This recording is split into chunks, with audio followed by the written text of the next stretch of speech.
जी notes अपने सामने ले रखे जी, एक बंदा मेरे साथ लाइन पे आ जाए। कौन बात करेगा? यहां लिखे मी, जो पहले। वेरी गुड जी। हमारे मुगल साहब देर हो गई बादशाह सलामत, आपने मी देर से टाइप किया है। हसान अहमद ने टाइप कर भी दिया, बात कराएंगे हसान अहमद साहब से। अस्सलाम वालेकुम सर। उसके बाद हसान, उसके बाद उस्मान असलम मुगल साहब से बात करेंगे। और जी वालेकुम अस्सलाम। हसान कैसे हो बेटा, ठीक हो? सर अल्हम्दुलिल्लाह। सर आप कैसे हैं? या फाइन थैंक यू। फसल पाक गई है मूंगफलियों की कि नहीं होए? जी सर, आहिस्ता आहिस्ता पकना शुरू हो गई है अब सर। तो वो जो कल मैंने तस्वीर भेजी थी वो तो पकी हुई थी फसलें लोगों के तला। सर एक्चुअली ऐसा होता है कि ये फसल की टाइमिंग्स होती हैं। जो फसल महीना पहले उगाई जाती है वो अब पक चुकी है, और जो महीने बाद आएगी वो अब पकना शुरू हो गई है। ये एक टर्म होती है सर पंजाबी में, अगेती और पिछेती। तो वो जो मूंगफली आना शुरू हो गई है वो अगेती है। अच्छा, तो अब जो जहाँ आएगी बारिशें कम हुई हैं। अब जो आएगी वो पछेती है। जी सर, नहीं अभी नहीं, तकरीबन सर 15 दिन के बाद जो आना शुरू होगी वो पिछेती होगी। तब भी आएगी वो पछेती होगी जी। यानी दाऊद अहमद साहब गौर कीजिएगा बात पे कि जो इंग्लिश एसए का पेपर होता है ना सुबह 9 से 12, और जो फिर उसका पेपर होता है शाम दोपहर को 2 से 5, तो वो जो इंग्लिश एसए का पेपर है वो अगेती है, और इंग्लिश प्रेस इनकम्प्रीहेंशन का जो पेपर है वो पछेती है। यही फार्मूला बनाना चाहिए। जी सर ऐसा ही है। ठीक है जी। तो अब से आपने इंग्लिश प्रेस इनकम्प्रीहेंशन के पेपर को कहना है पछेती, और जो इंग्लिश एसए का पेपर है वो है अगेती। जी सर। अगले दिन फिर सुबह जो है करंट अफेयर्स का पेपर है अगेती। ठीक है। और जो साइंस एंड एबिलिटी का पेपर है वो है पछेती। वेरी गुड जी। हमारे आपने जनरल नॉलेज में इजाफा किया हमारे, थैंक यू वेरी मच। तो Iqra Zainab Javed BSc engineering grade 33 है। 33 ग्रेड कौन सा होता है भाई? 22 तो तक मैंने सुना था। ये मेरी ईयर है। अच्छा ईयर है। अच्छा सॉरी सॉरी, 16 सेशन के हैं। हाँ मैं कम फैबो फरासत वाला। सर ये वो बच्चे हैं जिन्होंने यूनिवर्सिटी की जो क्लासेस है ना वो ली हुई हैं ऑनलाइन, इसलिए उनको स्पेशल कहा जाता था कि अपना नाम रोल नंबर के साथ लिखो। ऑनलाइन ली हुई है क्लासेस? जी ये वो सेशन लग रहा है मुझे सर। अच्छा अच्छा अच्छा। मोहम्मद अहमद कहते हैं नो सर, पेपर्स अगेती और रिजल्ट पछेती। वाह जी वाह Mohammad Ahmed, very well said. वो कहता है कि पेपर्स अगेती और रिजल्ट पछेती। तो जिस तरह वो कहते हैं ना कि इसका तो मतलब फिर ये बन गया कि शादी अगेती और बिस्ती पछेती। सर आप फर्क जेब को तो कुछ ना कहें ना आप। क्या? आप फर्क जेब को तो कुछ ना कहें आप। नहीं जेब का तो मैंने जिक्र भी नहीं किया। ये देख ले फर्क जेब अब खाम खाई कर रहा है, मेरे वहमो गुबार में भी नहीं था। अच्छा जी, ये बेस्ट है सर, यानी शादी अगेती और बिस्ती पछेती। ठीक है जी। अच्छा जी और भी सर। बड़ी बड़ी चीजें जी, शादी अगेती और बच्चे पछेती। ठीक है जी। और भी बड़ी चीजें हैं, पैदाइश अगेती और मौत पछेती। जी सर। ठीक है जी। लो जनाब, तो ये और कॉम्बिनेशन हम बनाते रहेंगे जी, यही हमारा काम है। सर घर में छोटा होना अगेती और जलील होना पिछेती। ये नहीं समझ आई बात, पहले वाली क्या है? घर में छोटा होना अगेती और जलील होना पिछेती। क्यों मेरे जख्मों पे नमक छिड़कता है। चलो जी ठीक है। तो क्या बात बन रही है यार, आप में से किसी ने चक्कर नहीं लगाया लाहौर एकेडमी? सर मैं इंशाल्लाह अक्टूबर के पहले वीक में आ रहा हूँ इंशाल्लाह। चलो बस पहले एक दिन बेटे पहले बता देना ताकि मैं उस दिन फिर ना आऊं। ठीक है सर। पहले से पता हो ना, राइट लेफ्ट हो जाऊंगा। अच्छा जी, तो कोई नहीं आया जी लाहौर यहाँ पे एकेडमी में। तो बात क्या हो रही है जनाब? थीसिस की बात हो रही है, और जरा मेरा बेटा इसे एहसान निकालिए, जरा नोट सामने करना। जी सर निकाले में सर। अच्छा इसमें ढूंढे जी, थीसिस वाला पेज का है, हॉरिजॉन्टल पेज है, टाइप्स ऑफ थीसिस ऊपर लिखा होगा मेरा ख्याल अच्छा है। सर मैं समझा आपने कहा है कि अपने नोट्स निकालें, मैं निकाल रहा हूँ सर इंग्लिश ऐसे। ओके जो आपको सेंड किए हुए ना एकेडमी ने वो वाले जी जी कह रहा सर हूँ। निकालिए। Lecture 1 lecture 2 sir. मेरा ख्याल लेक्चर 2 में देखिए, ओके पेज 3 देखें इसका या 4। पेज 3 ऐसे।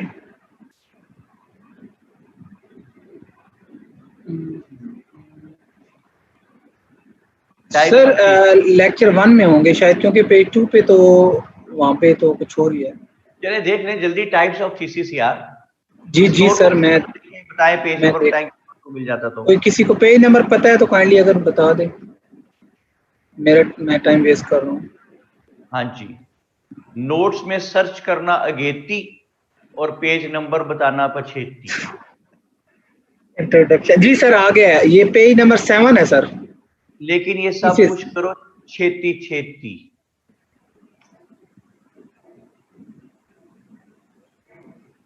जी सर आप ये कह रहे हैं जिसके अंदर थीसिस क्लेम 1 क्लेम 2 ये वाला? अरे नहीं भाई, टाइप्स ऑफ थीसिस है, एक्सपोजिटरी, आर्गुमेंटेटिव और तीसरा एनालिटिकल। सलाम, आज हमारा फर्स्ट लेक्चर है, मिसबाहुल एन कह रहे हैं जी। काइंडली किसी स्टूडेंट को कहें कि ग्रुप में यार को बच्चे बता दे हैं। पहला लेक्चर है इनका, मिसबाहुल एन जी, पहला लेक्चर है जी उनका। मुझे समझ नहीं आई बात ये बिल्कुल तो, लेकिन बहरहाल वो कह रही हैं जी कि ग्रुप में ना ये दोबारा शेयर कर दें नोट्स वगैरह सारे। तो महनूर साजिद कह रही है सर नोट्स में तो नहीं है। वाजी सर, दोनों नोट्स में ऐसा कोई टॉपिक नहीं है। इकरा जैनब कहती हैं page 12 of lecture 2। Page 12 of lecture 2, page lecture 2 की तो 8 पेज हैं सर। पता नहीं जी कौन कह रहा है, ये इकरा जैनब कह रही हैं कि page 12 of lecture 2। Iqra clarify कीजिए, आर्गुमेंटेटिव ऐसे वो कह रही हैं शायद। मैं कह रहा हूं टाइप्स ऑफ थीसिस है सर, नहीं है लेक्चर 1 और 2 में। लेक्चर 3 देख लें, इकरा जैनब कह रही है, इकरा जैनब जावेद कहती है पेज 7 है जी। यस सर, टाइप्स नहीं है, मानूर कह रही हैं। यार क्या खुदा की कसम, पेज तो पूरे मिलने चाहिए, मैं क्या करूं। लेक्चर 3 है ही नहीं, अहमद शाह कह रहे हैं। सर गोली मार दें। मेरा ख्याल है कि उसी में फिर है। सर मिसिंग है, पेज मिसिंग है शायद। अच्छा चले जी, टाइप्स ऑफ थीसिस पे मैं बात कर रहा हूं। पहले लिखिए व्हाट इज थीसिस, जल्दी हरिया, what is thesis.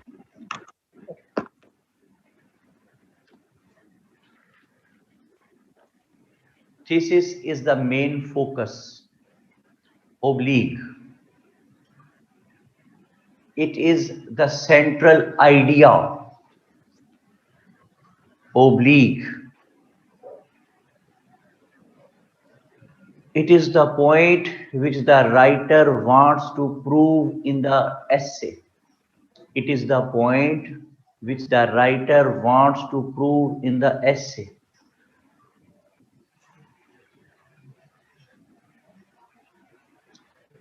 Yeah, it is the point which has been given by the examiner to be proved. Yeah, okay, it is the point around which whole of the document revolves.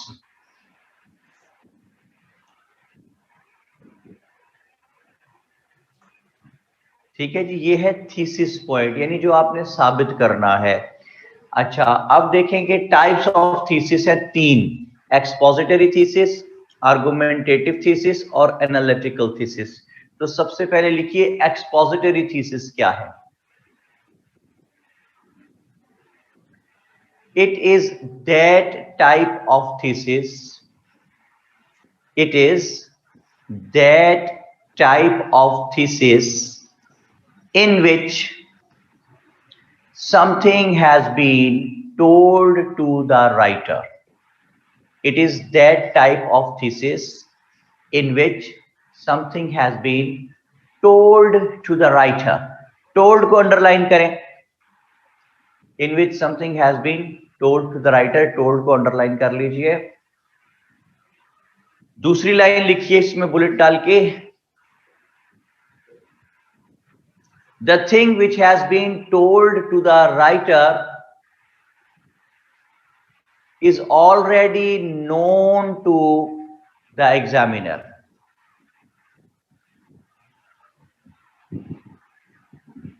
The thing which has been told to the writer is already known to the examiner. अगला bullet लिखिए, the writer is bound, the writer is bound to narrate oblique, expose oblique, prove the given topic only. तो given topic only 3 लफ्ज underline कर दें। अगला bullet लिखिए, crore Euros का, कितने का हसान? सर करोड़ यूरोस का। हाँ जी, लिखें, the writer is not allowed, इजाजत नहीं है, the writer is not allowed to take his own stance, the writer is not allowed to take his own stance contradicting with the topic. The writer is not allowed to take his own stance contradicting with the topic. Writer को ये इजाजत नहीं है, not allowed, underline करें not allowed को, writer को ये इजाजत नहीं है कि वो अपना स्टैंस ले ले इस सिलसिले में, बस जो उसको बताया गया है वो साबित करे। तो आज के बाद जो भी टॉपिक सामने आएगा इससे का, हम देखेंगे कि इसमें कुछ बताया गया है या पूछा गया है।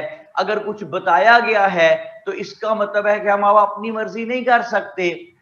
जैसे कि एग्जाम्पल लिखिए, टॉपिक्स की एग्जाम्पल लिखिए,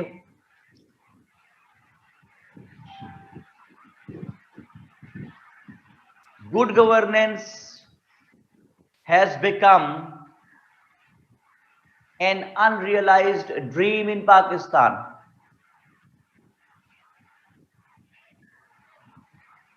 Good governance has become an unrealized dream in Pakistan. ये टॉपिक है जी। अच्छा जी, आप देखें, ये उसने हसान हमें बताया है कि पूछा है? सर बताया है। बताया है, टोल्ड। अच्छा, जो चीज बताई गई वो क्या है? Already known to the examiner है। मतलब है कि अब हम इससे डिनाई नहीं कर सकते, हम इससे कॉन्ट्राडिक्ट नहीं कर सकते। वो करोड़ यूरोस वाला जुमला याद करें जो मैंने लिखवाया है कि the writer is not allowed, इजाजत नहीं है किस चीज की? To take his own stance contradicting with the topic. बात समझ आ गई है? जी सर, बिल्कुल। एक और टॉपिक की मिसाल लिखिए, reason does not apply to anything in this country. Reason does not apply to anything in this country. वो कहता है यहाँ पे मेरिट प्रिवेल ही नहीं करता, वजह कोई नहीं है प्रिवेल करती कि किसी काम के लिए। मैट्रिक पास बंदा पीआईए का चेयरमैन लगा देंगे, अपना कोई यार जिगर अनपढ़ आदमी स्टील मिल का चेयरमैन लगा देंगे, एक आदमी ने आपकी शान में 2 कॉलम लिख दिया, आप उसको पाकिस्तान टेलीविजन का चेयरमैन लगा देंगे। Reason does not apply to anything in this country, क्योंकि ये उसने बताया है, पूछा नहीं है, इसलिए you are not allowed to contradict with the topic. All what you have to do just to prove the given statement. Hassan, समझ आ गई बात? जी सर। तो जब भी कोई टॉपिक सामने आए तो आपने ये गौर करना है कि इस टॉपिक में उसने हमें कुछ बताया है कि पूछा है। अगर तो बताया है तो बस उस चीज को एक्सपोज कर दे, साबित कर दे, प्रूफ कर दे, नरेट कर दे। और अगर कुछ पूछा है तो फिर अगला स्टेप आ जाता है जो कि है आर्गुमेंटेटिव थीसिस। जी सर। आर्गुमेंटेटिव थीसिस लिखें जी, क्या होता है? It is that type of thesis, it is that type of thesis in which something has been asked,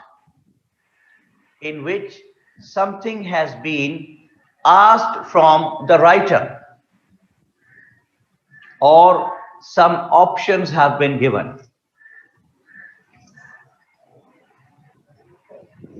It is that type of thesis in which something has been asked or some options have been given to the writer.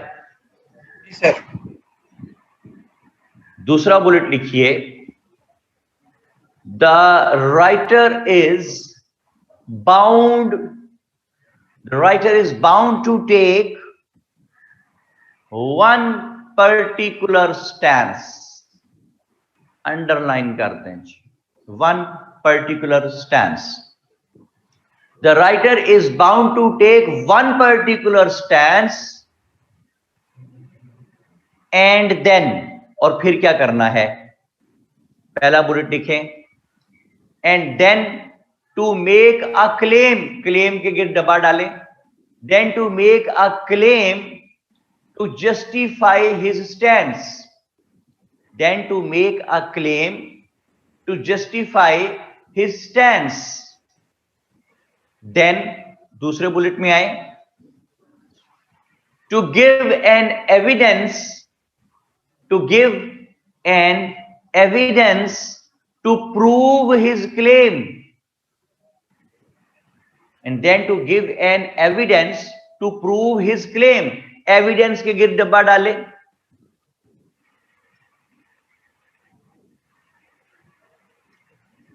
And then अगला bullet लिखें, and then to give an opposing view, opposing view के गिर्द डब्बा डालें, and then to give an opposing view regarding claim in order to show the other school of thought, and then to make an opposing view regarding claim in order to show the other school of thought. और एक और bullet लिखिए, and then to refute, REFUTE, refute, इसका मतलब होता है अपने दलाइल की वजह से दूसरे की बात को गलत साबित करना, and then to refute the opposing view, refute के गिर डब्बा डालें। जी हसन, समझ आ गई बात आपको? जी सर। देखें, जैसे कि एक टॉपिक है, वो कहता है कि does foreign add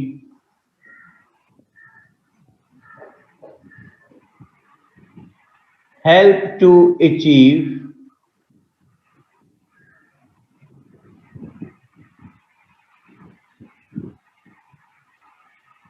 economic stability?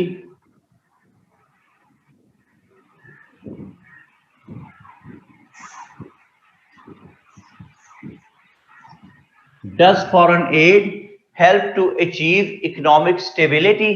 क्या फॉरेन एड इकोनॉमिक स्टेबिलिटी हासिल करने में मदद देती है? यानी फॉरेन एड लेनी चाहिए या फॉरेन एड नहीं लेनी चाहिए, ये उसने आपसे कुछ पूछा है। तो अभी अभी जो डेफिनेशन लिखी है उसकी तफसील में जाइए। सबसे पहला पढ़े क्या लिखा हुआ है, it is that type of thesis in which something has been asked, डब्बा डालने आस्क के गिर्द, आस्क्ड फ्रॉम द राइटर, ठीक है जी, और सम ऑप्शंस हैव बीन गिवन। तो अगला बुलेट देखिए, करोड़ों डॉलर का बुलेट है, वो कहता है the writer is bound to take one particular stance. दो ने भाई, वन पर्टिकुलर स्टैंस, और फिर क्या करना है? हाँ जी, उस्मान मुगल कह रहे हैं क्या यहां हम अपना स्टैंस दे सकते हैं? जी, लिखा हुआ आपके पास कि some options have been given to the writer, something has been asked from the writer, and then to make a claim. अच्छा देखें, फर्ज करें कि ये जो है does foreign aid help to achieve economic stability, इसमें मैंने आसान सबसे पहला काम क्या करना है? जी सर। सबसे पहला काम ये करना है, एक ऑप्शन लेनी है, यस ओके या नो। नो। ओके, फर्ज करें मेरी ऑप्शन है नो, ये मेरा स्टैंस है कि फॉरेन एड नहीं लेनी चाहिए, जो फॉरेन एड लेता है वो बड़ा बुरी तरह फंस जाता है, ये मेरा स्टैंस है जी कि नो। ठीक है। तो पहला स्टेप ये कहता है कि मैंने क्लेम करना है, and then to make a claim. किस लिए, पढ़े जरा आसान, किस लिए क्लेम करना है? In order to justify the stand. बिल्कुल। यानी मैं क्यों कह रहा हूं नो, तो मैंने किया यहां पे क्लेम 1। क्लेम 1 क्या है, स्टैंड क्या है कि नहीं लेनी चाहिए फॉरेन एड। और क्लेम 1 क्या है कि भाई मैं कहता हूं कि जो फॉरेन एड लेता है वो अंडर इन्फ्लुएंस आ जाता है डोनर के।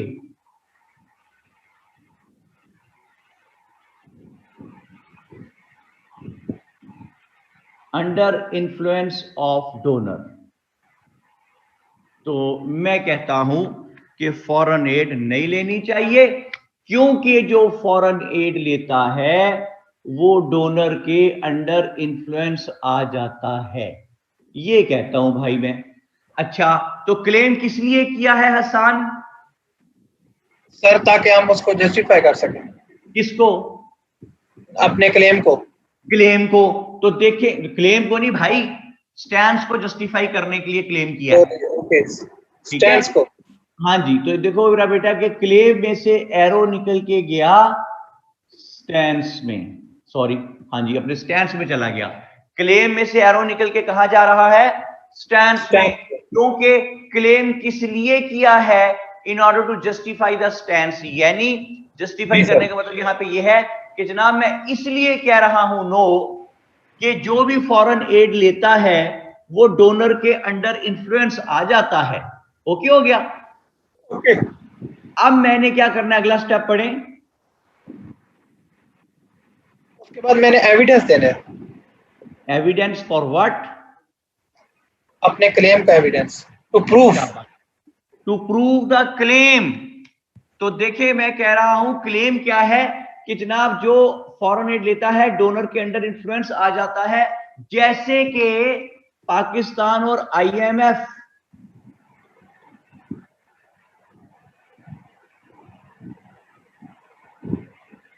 हाँ जी, समझ आई बात?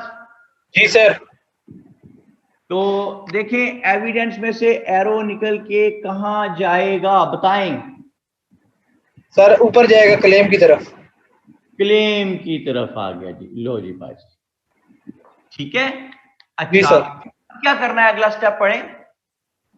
उसके बाद हमने करना है sir to give an opposing view regarding claim. हाँ जी, किस लिए भला? To show the other school of thought. बिल्कुल। ठीक, तभी तो आर्गुमेंट बनेगा ना, जब आर्गू होगा। लेकिन मसला यह है कि यहाँ पे आर्गू जो करना है ना, जो दूसरा स्कूल ऑफ थॉट है वो भी खुद ही दिखाना है हमने, क्योंकि दूसरा बंदा तो नहीं आके आके पेपर में लिखना शुरू कर देगा कुछ। तो आपने खुद ही शो करना है कि कुछ और स्कूल ऑफ थॉट दूसरा है। तो ये मैं आ गया अपोजिंग व्यू 1। Opposing view 1। तो अपोजिंग व्यू वाले क्या कहते हैं? वो कहते हैं ठीक है, आप डोनर के अपोजिंग व्यू रिगार्डिंग व्हाट है, जरा पढ़े। रिगार्डिंग क्लेम है। ओके, तो क्लेम क्या है कि जो फॉरेन एड लेता है डोनर के अंडर इन्फ्लुएंस आ जाता है। तो इसका अपोजिंग व्यू है। तो वो कहता है ठीक है, अंडर इन्फ्लुएंस आ जाता है डोनर के, but at the time of need you get finance. Eight the time of need you get finance. हाँ जी, ये बात समझ आई आपको? बिल्कुल सर। आप देखें कि ओपोजिंग व्यू में से एरो निकल के कहां जाएगा? कहां जाना चाहिए सर? ऊपर। ऊपर किधर, छत पे? नहीं सर, क्लेम की तरफ जाना चाहिए। क्लेम का होना बेटा ऊपर। ऊपर तो सब नहीं चले जाना। एरो ना जाए शायद, क्या पता सर। एरो हो सकता है ऊपर ना जाए। हाँ जी, तो अपोजिंग व्यू लिखना अगेती और इसमें से एरो निकाल के क्लेम 1 में ले जाना पछेती। जी सर। बादशाह सलामत क्या कहते हैं? कहते हैं can there be more than one claim in ऐसे और we just have to make one claim. Sir वाह जी वाह, कितना लाडला है तू कि वन क्लेम करके पूरा ऐसे लिखाएगा 100 नंबर का। एडा तू मुगल लाडला। सर। हाँ, मुगल साहब आपका दौर खत्म हो गया हुआ है। वो 1526 से 1857 तक खत्म हो गया था बादशाह सलामत। That was the time when the Mughals were in the शुगल्स। दैट शुगल टाइम इज ओवर। भाईजान कम से कम 5 क्लेम करने हैं। ठीक है जी, ओके। हाँ जी, तो अब क्या करना है जी? सर अब हमने रेफ्यूट करना है। किसको? बिल्कुल किसको रेफ्यूट करना है? सर, अपने क्लेम को। अपोजिंग व्यू को। Sorry sir, opposing view. हो गया। To refute the opposing view. हाँ जी, रेफ्यूट 1।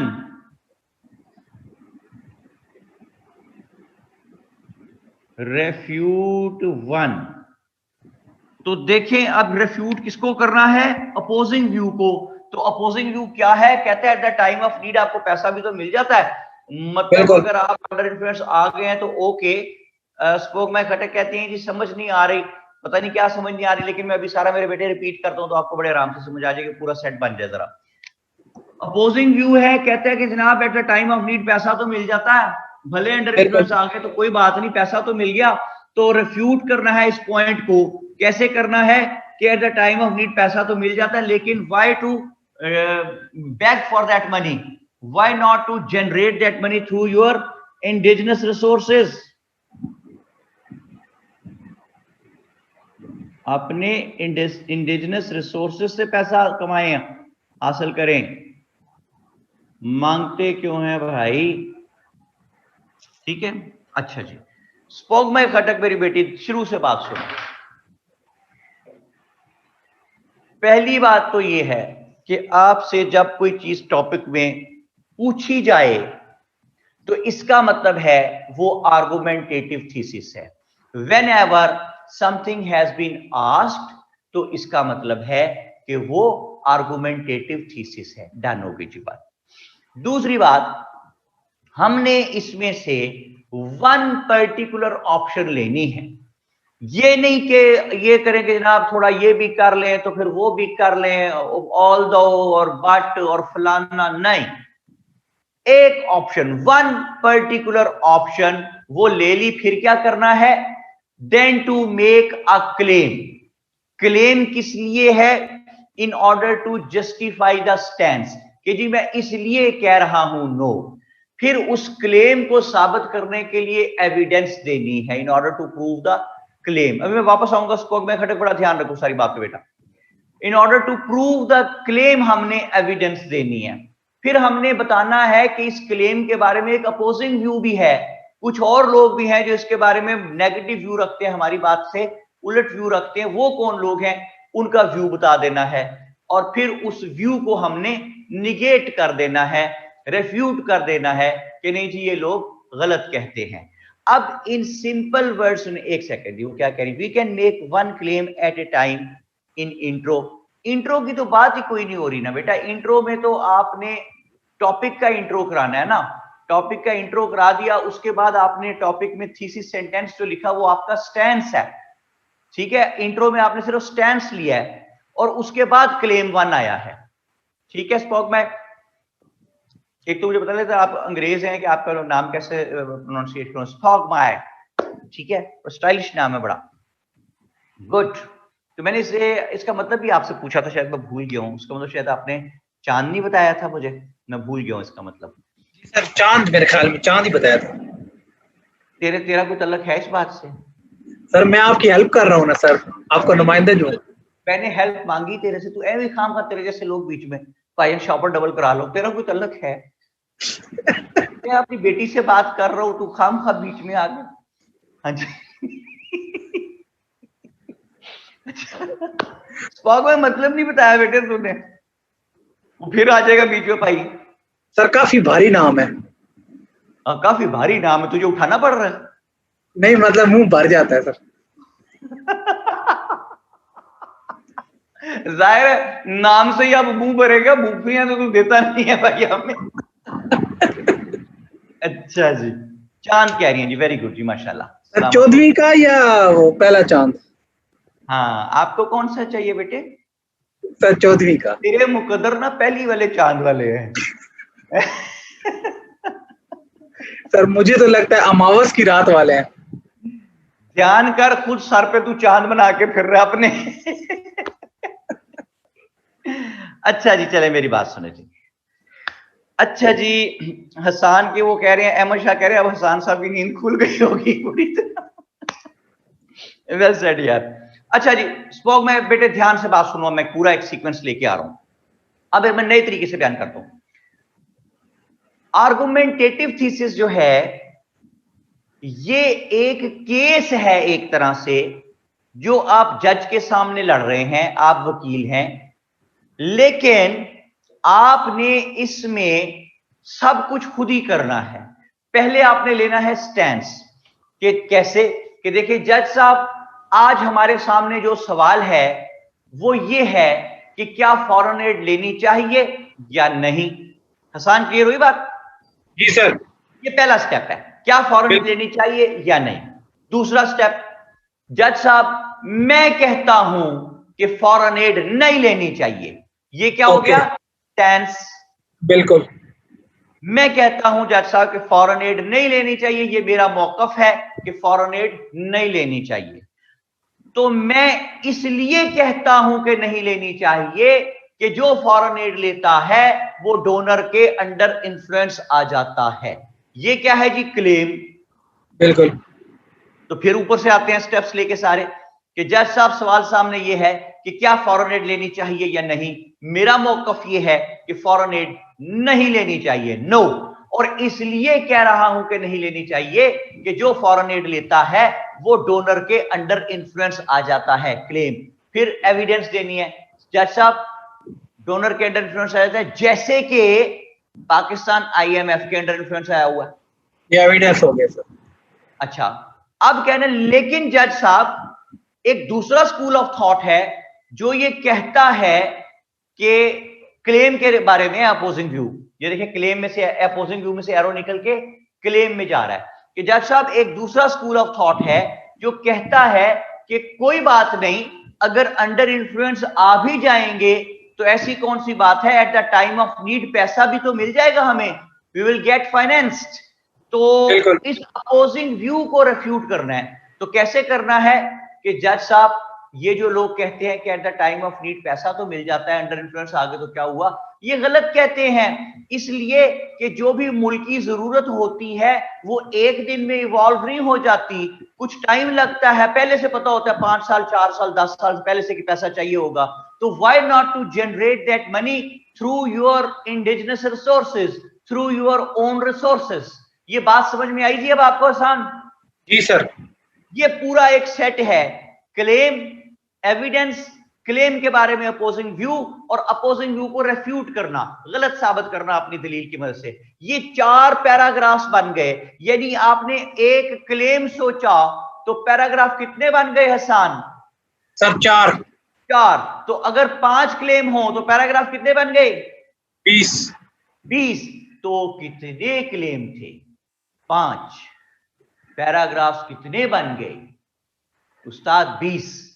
बहुत ज्यादती है, बहुत सहूलत है, बल्कि 20 पैराग्राफ, 100 वर्ड्स पर पैराग्राफ या 80-90 वर्ड्स पर पैराग्राफ लिखे, 2000 वर्ड्स वो पढ़े हैं भाई, 250 वर्ड्स का ऊपर इंट्रो है, 150 वर्ड्स का नीचे कंक्लूजन है, 2400 वर्ड्स का ताजा उम्दा और खस्ता ऐसे तैयार है, एग्जामिनर को पेश करे और अच्छे अच्छे नंबर ले। स्पोक में खटक मेरी बेटी आप क्या कहती है? कहती है कि सर मगर ये हम बैगिंग वाले ब्लॉक में डालेंगे। बेटा ये मुझे बेटा बात समझ नहीं आई। अहमद शाह क्या कहते हैं? Can our stands be like वाले सर, स्टार्ट वाले ब्लॉक, बिगिनिंग। बिगिनिंग क्या? अच्छा वेरी वेरी सॉरी यार, बिगिनिंग लिखा हुआ है। अच्छा वेरी सॉरी। मेरा दरअसल आज ब्लड प्रेशर बहुत हाई है, मुझे दो चीजें नजर आ रही हैं। हसान अगर आप मेरे सामने होते हैं तो आप मुझे 4 नजर आते क्योंकि आप पहले ही 2 हैं। अच्छा क्लास ही भर जाती मेरी सी खाली। अच्छा स्पॉग में कहते हैं sir can you take me on audio? या ऑफ कोर्स, व्हाई नॉट मेरी बेटी। हसान बेटे से लेते हैं जी इजाजत, इस वादे के साथ जल्द जल्द इनकी मूंगफलियां पक जाएंगी और हम इंशाल्लाह इंशाल्लाह सर, इंशाल्लाह बात कराएं जी, स्पॉग में खटक से बात कराएं। Hassan thank you, God bless you, जीते रहो, सलामत रहो बेटा। हेलो हेलो गांव वालों, हे किधर हो गांव वालों? हे क्या ठाकुर को देख के सब छुप गए, किधर हो भाई? अहमद शाह कहते तब तक मेरा क्वेश्चन पढ़ लें। अच्छा भाईजान, can our stance be like foreign aid should only be taken if there are no strings attached to it, or should Hello? there be clear yes or no? Ahmed ji, hello Spog Mai. Ji sir, अस्सलाम वालेकुम। वालेकुम सलाम। मेरी बेटी आ गई भी, कैसी है बेटा? ठीक है? ठीक ठाक अल्हम्दुलिल्लाह। सर आपकी तबीयत कैसी है? या I am fine thank you. बस ब्लड प्रेशर थोड़ा ज्यादा हुआ है, जरूरत से ज्यादा हुआ है। क्या कि वो खानदानी लोगों का ब्लड भी खानदानी होता है, उसका प्रेशर भी खानदानी होता है। ऐसी बातें करके अपने आप को खुश करते रहना चाहिए। देखो ना, तबीयत खराब भी हो ना, खुश करते रहना चाहिए। ओके जी, मेरी बेटी क्या कह रही है जी? सर मैं कह रही हूँ कि इस बात की तो मुझे समझ आ गई कि हमें थीसिस स्टेटमेंट कैसे बनाना है, मगर आपने हमें पहले लेक्चर में एक ब्लॉक समझाया था। विच ब्लॉक? सर वो इसमें था कि ब्राइट स्टार है, सिचुएशन है, जेनेसिस है, फिर से हमने हिस्टोरिकल ओए ब्रेक बैकग्राउंड लिखना है। ओए ब्रेक, थीसिस हौसला हौसला, मेरी बात सुन बेटे। ये तो मैं और बात कर रहा हूँ ना, ये तो मैं आर्गुमेंटेटिव ऐसे की बात करूँ ना बेटा। इसको तो हैंडल करने का तरीका ऑल टुगेदर डिफरेंट है, ठीक है? ये मैं एक दूसरा तरीका बता रहा हूं ना बेटे आपको। ये आर्गुमेंटेटिव ऐसे अगर आ जाए ना, तो उसको कैसे हैंडल करना है, इसका तरीका उससे डिफरेंट है जो मैंने आपको बताया है। ये आर्गुमेंटेटिव थीसिस है ना, इसको हैंडल करने का यूनिवर्सली एक तरीका उन्होंने बनाया हुआ है ना अंग्रेजों। तो हम वो तरीका डिस्कस कर रहे हैं which is entirely different from the first one. Okay okay sir, तो हम स्टार्ट ऐसे ही करेंगे कि मतलब क्लेम 1 से हम अपना ऐसे स्टार्ट करेंगे। हम इंट्रो से ऐसे स्टार्ट करेंगे, उसमें थीसिस लिखेंगे, थीसिस में स्टैंस लेंगे, उसके बाद क्लेम 1 आएगा बेटा। सेकंड पैराग्राफ में जी, सेकंड पैराग्राफ में। आप लोग अगर नोट्स अपने सामने किसी तरह कर लेना तो आपको बड़ी सहूलत हो जाएगी। ठीक है सर। ठीक है, नोट्स मेरा बेटा ढूंढो जरा, उतनी देर में एक क्वेश्चन पढ़ता हूं। उस्मान असलम मुगल कहते हैं steps to handle issue based essay it was. Issue based essay नहीं बेटे, ये है आर्गुमेंटेटिव ऐसे वाला। इशू बेस्ड में आर्गुमेंटेटिव है वो है ये। नूरुल हुदा क्या कहती हैं, सर आप स्प्राइट और वाटर मिक्स करके एक गिलास ले, आप इंशाल्लाह ठीक हो जाएंगे। वेरी गुड बेटा, अभी लेता हूँ जरा लेक्चर हो जाए, इंशाल्लाह जरूर लेता हूँ इसको। अच्छा, शजिया नकवी क्या कहती हैं, कहाँ गई? सर टॉपिक के ऑर्गेनाइजेशन से रिलेटेड डायरेक्ट एंटिटीज का नेम ले सकते हैं या इनडायरेक्टली लिखेंगे? बेटा अगर आप साथ मिसाल देना शजिया कि किसका जिक्र कर रही हैं तो फिर मुझे सहूलत हो जाएगी जरा। उस्मान मुगल साहब तस्वीरें भेज रहे हैं जी, अच्छा जी पीडीएफ फाइल है लेक्चर 2। अच्छा जी, उस्ताद कह रहे हैं लेक्चर 1, पता नहीं है क्या है। उस्मान साथ लिखो भी, कह रहे हैं sir we just receive these 2 files. Sir कहां से रिसीव हुई है भाई, ये भी बताओ मुझे। दुआ अमन खान कहती हैं स्प्राइट और पैनाडोल पाकिस्तान की नेशनल दवाइयां हैं सर। वाह जी वाह, बिल्कुल ठीक, आई एग्री जी। उस्मान असलम मुगल का कहते हैं 2 फॉर एसे, कह रहे हैं जी कि एसे के लिए हमें ये मिले हैं। शजिया नकवी कहती हैं फॉर एग्जांपल सर किसी पॉलिटिशियन का नेम या कोई कंपनी ना लिखें, ऐसी कोई चीज है बैकफायर कर जाती है, जरूरत क्या है? अच्छा जी, जिस बॉग में बात समझ आ रही बेटे आपको? जी सर। अरे बड़ा सोच के बोलती है, खैरियत है? सर मैं वो टॉपिक ढूंढ रही हूँ, तो material for handling an essay on women empowerment, ये वाला है, कोई आर्गुमेंटेटिव एसे का तो नहीं है ये? कोई ऐसा टॉपिक आपके पास है जिसमें डबे डबे बने हो?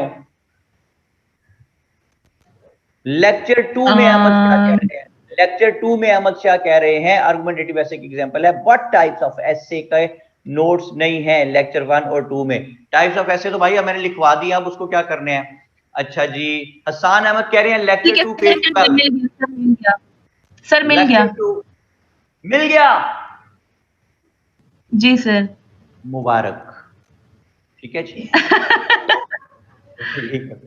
अच्छा, मिसबा उलैन मेरी बेटी क्या कह रही है जी? वो कह रही है सर प्लीज किसी एक स्टूडेंट को कह दें कि ये एसए के नोट्स मुझे शेयर कर दें, व्हाट्सएप ग्रुप पे प्राइवेसी लगी हुई है और सर मेरा आज फर्स्ट लेक्चर है। अच्छा, अब ये कैसे फिर सेंड करेंगे बेटे आपको व्हाट्सएप ग्रुप में? जी मुझे बता दें आप ये मिसबा उलैन कि कैसे शेयर करें आपके साथ। कोई भी स्टूडेंट किसी को भी कहे तो कोई भी कर देगा। Sir I told this one, पहले भी। इकरा ज़ैनब कह रही है भाई इकरा ने पहले जब बता दिया था पहले तुम्हें समझ नहीं आई थी सारों को? इकरा कितनी सख्त है इस मामले में। लो जी, हसान अहमद कहते हैं सर मुबारक हो। जी जी जी जी। सर ये हमारे पास इंट्रोडक्शन है, टेबल बना हुआ है, बॉक्सेस, फिर नीचे थीसिस है, तो फिर ये नीचे क्लेम 1, क्लेम 2, क्लेम 3, मतलब बाकी 6 तक क्लेम्स डाल रहे हैं, तो हमने ये सारे क्लेम्स थीसिस स्टेटमेंट की एक ही पैराग्राफ में लिखने हैं ना? नहीं मेरे बेटे देखो मेरी बात सुनो, इंट्रो खत्म हुआ जिसमें हमने स्टैंस भी ले लिया, ओके? ठीक है ठीक है। पैराग्राफ चेंज हुआ, हमने लिखा क्लेम, क्लेम कर दिया, ठीक है? उसके बाद ठीक है। क्लेम का हमने जो है वो अगले पैराग्राफ में एविडेंस दे दी। उसके बाद हमने अगले पैराग्राफ में क्लेम का अपोजिंग व्यू दे दिया। उसके बाद अगले पैराग्राफ में हमने अपोजिंग व्यू का हमने रेफ्यूटल दे दिया। फिर हम अगले पैराग्राफ में गए कि another claim which can be made in this regard is, दूसरा क्लेम कर दिया, ठीक है जी? फिर दूसरे क्लेम का हमने ठीक है एविडेंस दे दी, ठीक है। ठीक है?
हाँ जी, हेलो।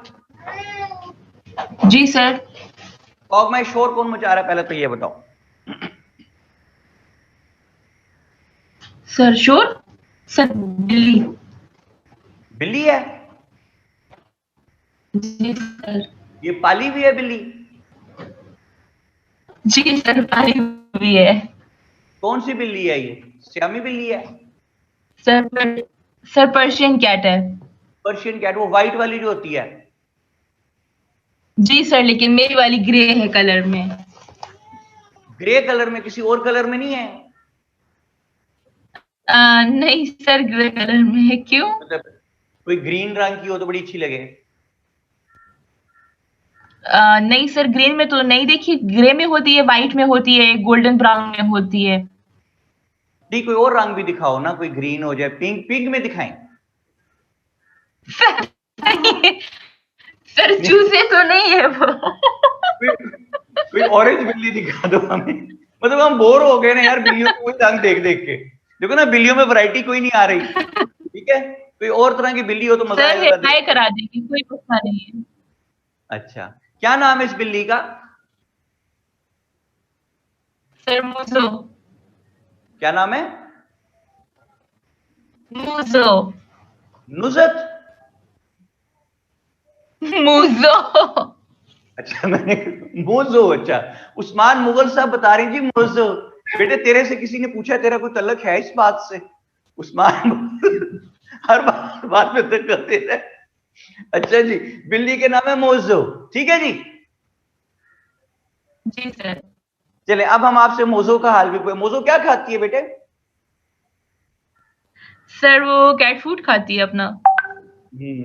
यानी बिल्कुल वेली है, इसे खाने पीने के लिए कमाना कुछ नहीं पड़ता है ना? सर कमाना, सर इतना नहीं आती एक्सपेंसेस, मगर फिर भी आती हैं। अच्छा, चले ठीक है। जी चले सर। जी, आप अपनी बिल्ली के साथ खुश रहें जनाब। इसको आप खेलती रहा करें, इससे टाइम जाया करती रहा करें।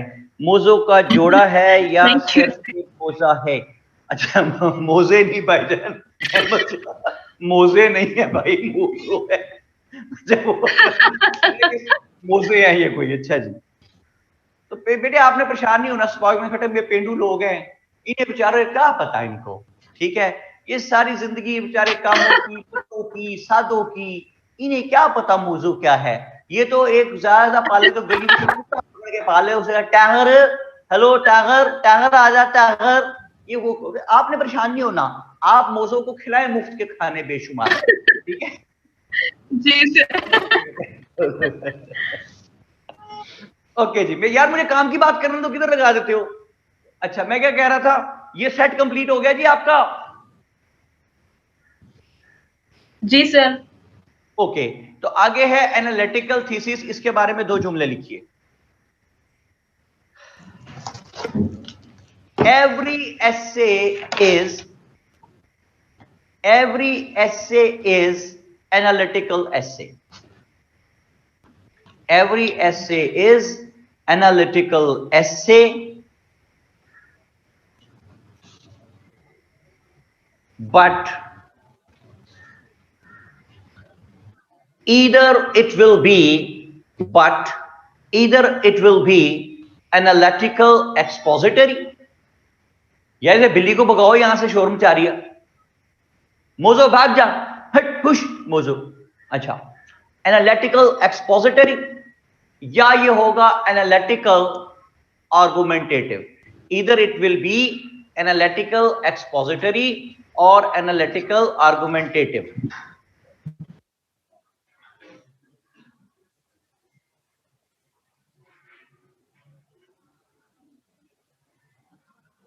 अच्छा जी, अगला जुमला लिखिए लाइन चेंज करके। If the writer has to make the analysis, if the writer has to make the analysis for making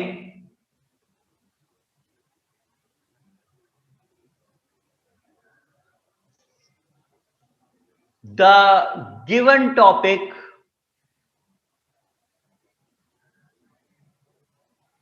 then it is, तारा खान बेटे अभी रिपीट करता हूं। तारा पहले बेटे बात की है कि जो आर्गुमेंटेटिव एनालिटिकल थीसिस है, वो हर ऐसे ही दुनिया का, मैंने कहा it is analytical thesis, but या वो एनालिटिकल एक्सपोजिटरी होगा या एनालिटिकल आर्गुमेंटेटिव होगा। तो आगे मैं लिखवा रहा हूं कि if the writer has to prove the given statement with the help of his analysis, then it will be expository, analytical expository. यानी अगर उसने गिवन स्टैंस को साबित करना है एनालिसिस कर करके, तो इसका मतलब है वो एनालिटिकल एक्सपोजिटरी होगा। और if he has to prove his own taken stance, if he has to prove his own taken stance with the help of analysis, then it will be analytical argumentative। ठीक हो गया जनाब? कहां है? मेरे साथ कौन है? स्पॉक भाई है जी। स्पॉक भाई ठीक हो गया? कहां गई? Hello, offline. जल्दी मिलाए जी, सैयद हैदर अब्बास साहब से मिलाए, उनसे मेरी बात ही नहीं हुई जी। अहमद शाह बेटे, लास्ट रिपीट कर रहा हूं सेंटेंस के if the writer has to prove his own taken stance, खुद जो स्टैंस लिया है, with the help of analysis, then it is analytical argumentative. जी मायरा रेशम आ गई, कहती sir can we write the central argument thesis like this? Although foreign aid acts as an injection to the economy, but countries should shy away from it because it damages economic stability in long run. नहीं, ये मारिया ये दो तरफा stand हो गया ना। मतलब आपने ये नहीं कहा कि फॉरेन एड नहीं लेनी चाहिए, आपने कहा शॉर्ट टर्म के लिए ले लें, लॉन्ग रन में नुकसान पहुंचाएगा आपको। नहीं, ये बात ऐसे नहीं कर, क्लियर बात क्यों नहीं करते आखिर आप? यस नो, मुझे समझ नहीं आती कि एक स्टैंड लेना, जिस तरह ये हमारे जो कहाँ हैदराबाद आ गए। यस सर, अस्सलाम वालेकुम। कैसा बेटे, ठीक है? अल्लाह का शुक्र सर, ठीक ठाक। एक स्टैंड लेना है। हैदराबाद समझ आ रही है आपको? यस सर, आ रही है, बिल्कुल आ रही है। आ रही है तो सर, आवाज नहीं आ रही? एक स्टैंड लेना, दो नहीं लेने कि ये भी और वो भी, कि जी शॉर्ट टर्म के लिए ले ले, लॉन्ग टर्म के लिए ना ले, नहीं, वही बात खत्म। यस और नो, राइट। अच्छा जी, तो हैदराबाद ये मेरे बेटे क्लियर हुई है कहानी अब तक की? यस सर, बिल्कुल क्लियर हो गई सर। ओके, तो मुझे हैदर बताओ, वो 10 चीजें मैंने आपको लिखवाई हुई थी बेसिक्स की, जिनमें स्टिक टू द बेसिक्स था, पार्ट्स ऑफ स्पीच से शुरू किया था, टेंसेस थे, वोकैबुलरी थी, सेंटेंस फॉर्मेशन थी, वो हो गया? यस सर, बिल्कुल। थीसिस हो गया आज? यस सर, हो गया। तीसरा था सिलेक्शन ऑफ टॉपिक, याद आया? यस सर, बिल्कुल आया सर। इसके अंदर था read the question paper again and again, yes sir. List out the topics you know, और था find out the task words. Done हो गया था ये? यस सर, बिल्कुल। चौथा क्या था? वो भी मेरे सामने नहीं है सर, मैं भी लिख रहा था सर, वो नोटिस रजिस्टर में। अच्छा, देख बेटे, सामने आ सकता है, पास है रजिस्टर में? यस सर, आ सकता है सर। हमने कहा नंबर 4 देख, हमने डिस्कस किया था how to plan your essay. जी यहाँ पे लिखते जाएं साथ साथ, प्लान या कर लिया था ना हमने number 4, how to plan your essay. अच्छा, यस नो लिखें ताकि मैं आगे चलूं। आउटलाइन ऑफ एन एसे भी कर ली थी अहमद शाह बेटे, आउटलाइन ऑफ एन एसे कर ली थी हमने। उस्मान मुगल कहते हैं यस, मोहम्मद अमीर कहते हैं हाउ टू मेंटेन कनेक्टिविटी पे जाना था हमने। लैंग्वेज ऑफ एन एसे कर ली थी कि नहीं की थी, पता नहीं आप। होए होए, आउटलाइन ऑफ एन एसे, जिसमें मैंने आपको बताया था कि we have to handle the outline simultaneously three places पे, ये बताया था कि नहीं?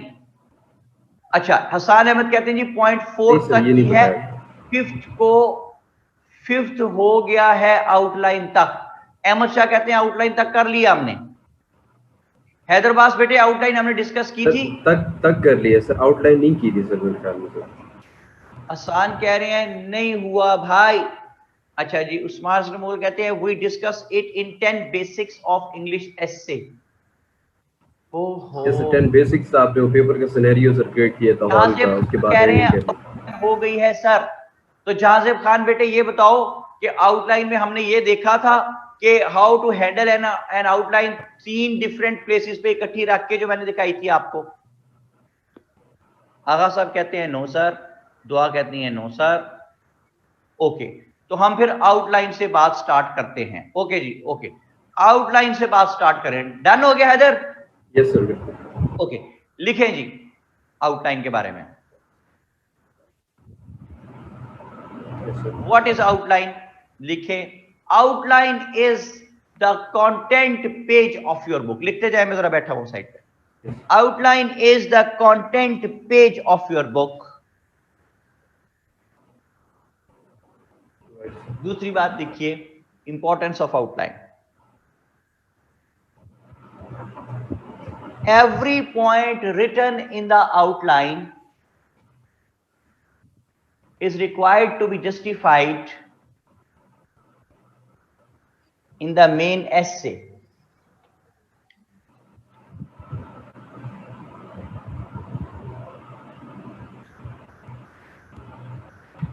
Every point written in the outline is required to be justified in the main essay.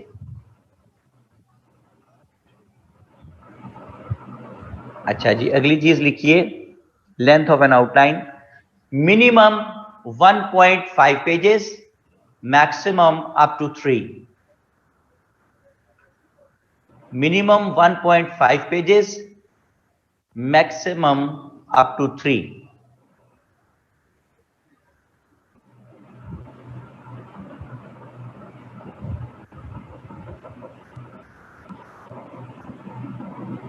अगली चीज में है जी handling of an outline. Handling of an outline, इससे पहले एक जुमला लिख लीजिए कि wherever the outline is finished, wherever the outline is finished, immediately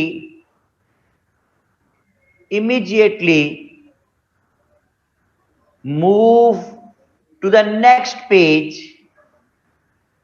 immediately move to the next page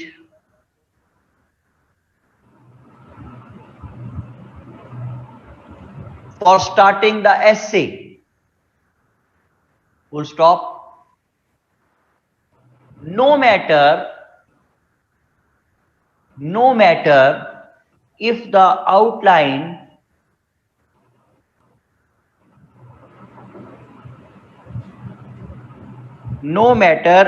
outline has just consumed one line of the page,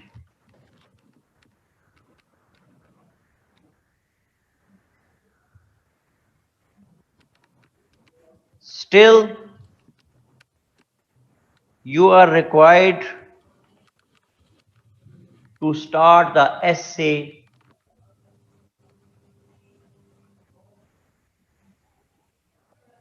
from the next page.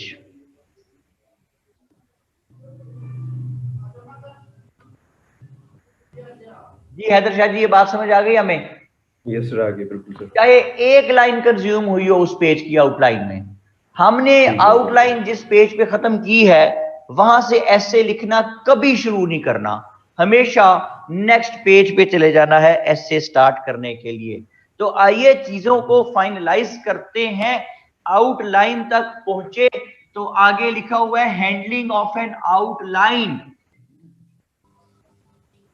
Handling of an outline.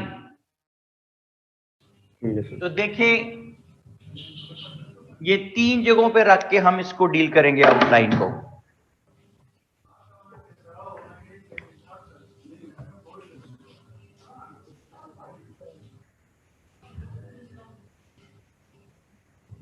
ये पहला page है जी, ये दूसरा है जी, ये last one है जी, last page. ये जो last page of the sheet है ना जी, इसके ऊपर कंपनी की मशहूरी के लिए हम रफ वर्क भी लिख देते हैं, रफ वर्क। लास्ट पेज है, this is the page which is suppose to decide our future. ये जो पहला पेज है, कौन कह रहा है आवाज नहीं आ रही? दाऊद कह रहे हैं आवाज कम आ रही है भाई, दाऊद साहिब। ये पहला पेज है जी, जहां पे हमने रोल नंबर लिखा था उस दिन, हैदर याद आ गया? यस सर, बिल्कुल याद आ गया। यहां पे उसने क्या लिखा हुआ था हमारे लिए? वार्निंग सर, वार्निंग, धमकियां कि ब्लू ब्लैक इंक के अलावा कोई इंक इस्तेमाल ना करना, टांगे छोड़ दूंगा रे वरना क्या। अच्छा जी, और क्या कहता है? कहता है छत से उठा कर नीचे फेंक दूंगा अगर कोई आइडेंटिफिकेशन मार्क लगाने की कोशिश की तो, नीचे फेंक दूंगा छत से उठा के। इस पे लाना भेजी। अब क्या करना है? स्टार्ट करना है। आउटलाइन हमने हैंडल करनी है। कैसे करनी है? मैं कह रहा हूं 3 तरीकों, 3 जगहों पे साइमल्टेनियसली हैंडल करनी है, 3 स्टेप्स पे। पहले सबसे ये रफ में बनाएंगे यहां बैठ के हम, इंट्रोडक्शन। लो जी, बहुत ही डेलिकेट काम आ गया है, पूरे ध्यान से हैदर शाह जी सुने मेरी बात। यस सर, बिल्कुल। ये आ गई जनाब प्रेजेंट सिचुएशन, जो भी हम हेडिंग बना रहे हैं वो आती जा रही है। फिर आ गया जी जेनेसिस, फिर आ गई हिस्टोरिकल बैकग्राउंड, फिर आ गया जनाब एफर्ट्स, फिर आ गई जी सजेशंस, और फिर आ गया जी कॉन्क्लूजन। ये बन गया जी logical sequence. Last page of the sheet पे हमने ये बनाया। अब हमने करना क्या है? यहां से ऐसे हमने स्टार्ट करना है। जो भी टॉपिक हमने डिसाइड किया है, फॉर एग्जाम्पल हमने टॉपिक यहां पे डिसाइड किया है कि रीजन डज नॉट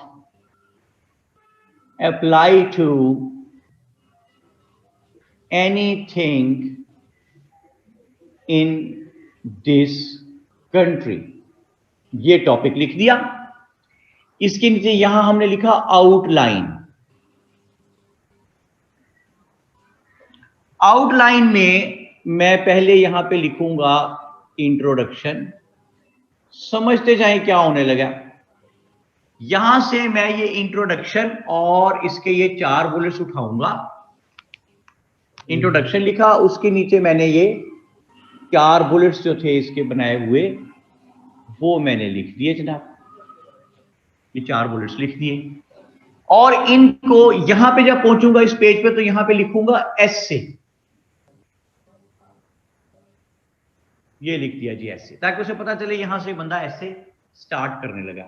यहां से मैंने ये 250 वर्ड्स लिख दिए इसके इंट्रो के। जो 4 बुलेट्स लिखे हुए ना हैदर, यस सर, बिल्कुल इंट्रो के सर। इनका मैंने 250 वर्ड ये लिख दिए जी इंट्रो के, 250 वर्ड्स। फर्ज करें मेरे 250 वर्ड्स जो है वो यहां पे खत्म हो गए जी। ये खत्म हो गए। ठीक है हैदर? ठीक हो गया सर।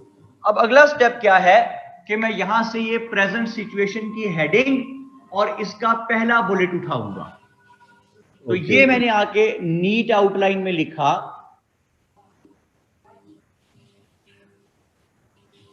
Present situation. ये मैंने लिखा पहला बुलेट।